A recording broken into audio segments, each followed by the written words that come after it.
Hi guys, well as you can see I'm out in the car at the minute. So today I'm having an Indian face massage to help with my polyps. I'm going to see the lovely Sheila in the next few minutes. I've just got the money from the cash point to pay for it all. Then I'm going to have this mop done, because as you can see it's extremely long. As handsome and as fetching as it looks, I do like to keep it under control because I do have my age to think of, you know. I mean, there's a vicious rumour, a dirty vicious rumour going around that I'm 45, you know, whereas clearly you can see I'm only just 30. So those are what I'm going to do today.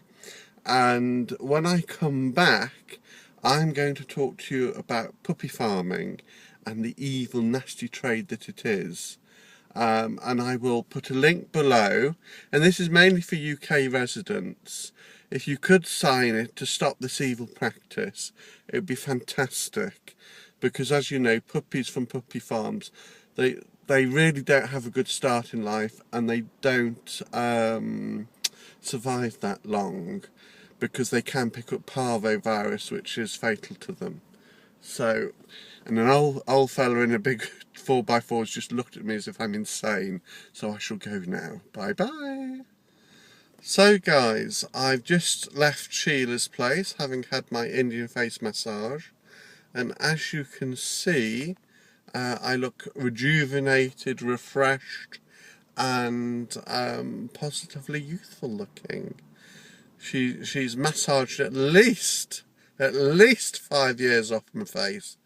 Now, don't you all agree? Thumbs up if you agree with me that 5 years has dropped from my face. Now, when I have my hair cut, another 5 years will have dropped from me, because I always look slightly more youthful with shorter hair. So that's where I'm going next. The sun is out, it's shining, it's beautiful, and you know, it's quite warm in the car, it has to be said. So I'm off to get the haircut, and I will do the next instalment after I've been buffered and trimmed and looking absolutely stunning. Okay, cheers for now, bye. So guys, I've been snipped, trimmed, washed and blow dried, and as you can see it's looking absolutely perfect. And as I predicted, it's taken another 5 years off. So, you know, that is the secret of male grooming, is that you need to present yourself, even if you are slightly middle-aged, that you can still maintain the youthful look.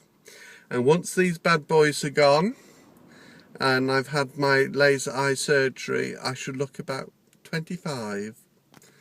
At least that's what my best friend Gareth keeps telling me. Okay then, I'll speak to you a little bit later when I go home to do the rest of the video and put the links in about the puppy farming. I'm now off to do the dreaded bit of the weekly shop. So, you know, and you really don't want to know about that because it's totally uninteresting. Okay, see you later.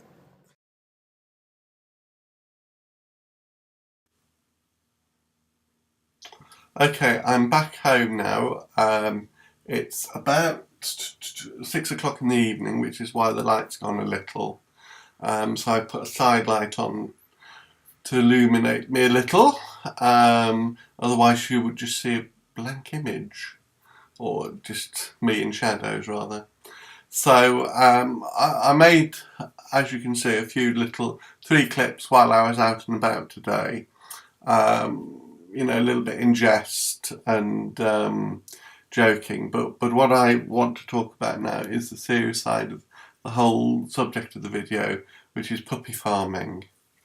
Now, a couple of months ago actually, I went up to Anfield in London, and I was horrified to see a shop that was selling little kittens and puppies, and more horrified when outside this pet shop some bloke came up to us and offered us a little spaniel for £250.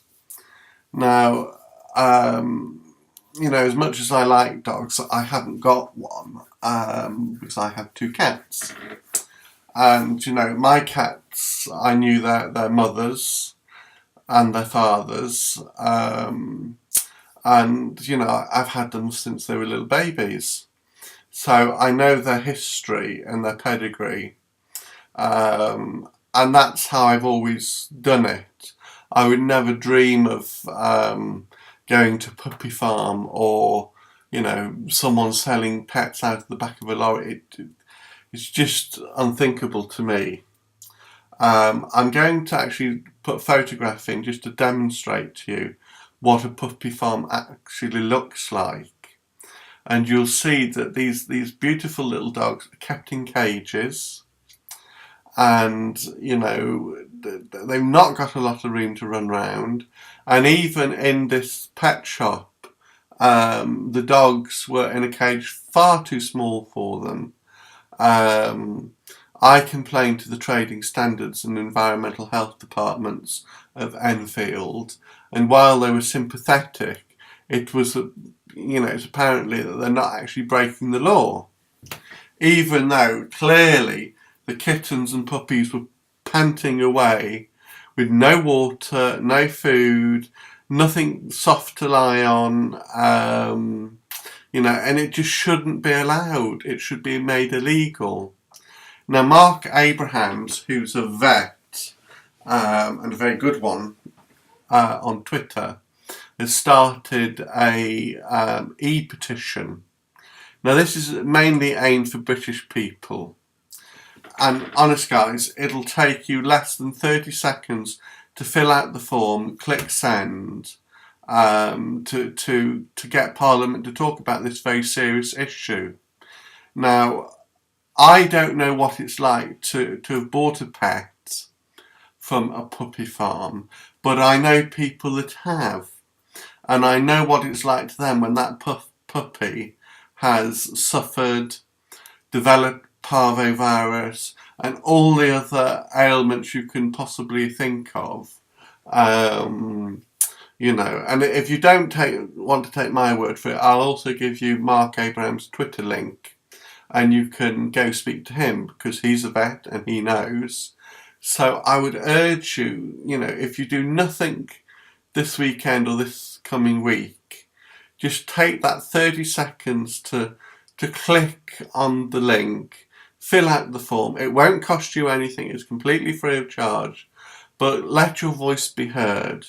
Now, if you like animals and adore them as much as I do, regardless of whether you're a cat, kitten, dog, puppy lover, it doesn't matter.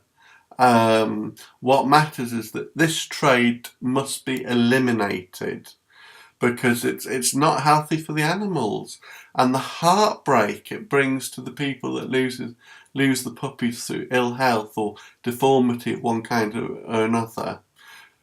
People should be going to breeders, people should be going to rescue centres if they want a dog or cat or kitten. There's plenty of homeless animals out there. You're not doing yourself a favour, really, financially, if you go to a puppy farm, because of the fact that the vet's bills has the potential to escalate. And, you just cannot be guaranteed what the pedigree and history of that puppy that you're buying or that kitten that you're buying is going to be. Now, if you've got kids, kids will say, I want, and they all want a puppy and they all want a little kitten.